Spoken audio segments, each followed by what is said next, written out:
Hi, 8th grade clarinets. This is a tutorial on the Sound Innovations book number 49. It's an etude. Lots of dynamics here you have to worry about, of course. Some accents, some weird notes. Not really very many weird notes, but you do have to be able to go back and forth across the break fairly well. So please make sure that you've got, going from the A to the B natural up to the high C down really well before you try to do this, because kind of an important prerequisite. For instance, you might want to, really nail down number 11 in the SI book. Just this nice C scale. You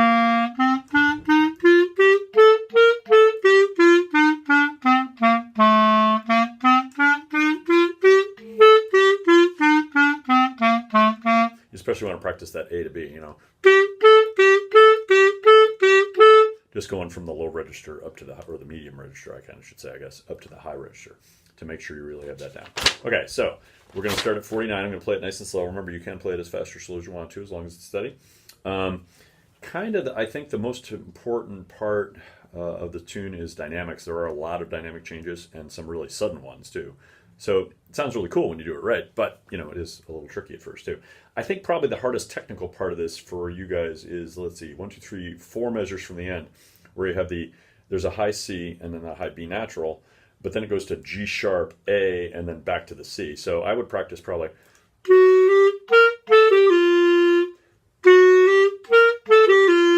a little bit just to get it really good. Take it nice and slow. You're going to want to break this down measure by measure if you need to. That's totally fine. Remember, the B naturals you can play either here on your left hand if you'd like, or here on the right hand. The C sharp, there's a C sharp here in measure number 10. You can play it here if you'd like to on your right hand, the top side key on your right hand, or this outside key on your left hand. The G sharp, there's F sharps and there's G sharps too. Those are pretty self-explanatory. The F sharp, of course, is this. The G sharp is the side key. Nothing else too really hard here, actually. Just play it at the beginning.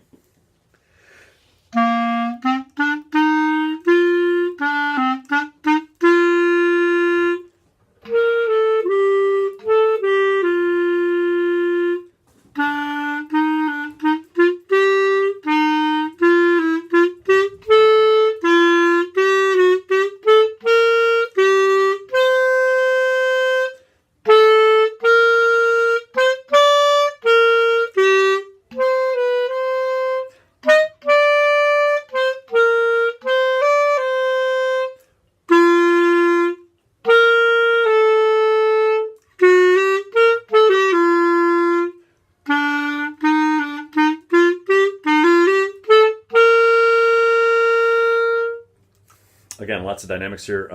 Really, the hardest change, I think, is going from 9, the double forte, which happens in 8. You play it all the way through 9. And then in 10, the second beat of 10, it goes to mezzo piano. So it goes down quite a lot there. There's a crescendo at the end. There's a long crescendo from about measure 6 up to measure 9 or so, it looks like. Nothing really all that hard here, but, take it a little bit at a time, work it up gradually. And I'm sure you can get a 20 on the quiz.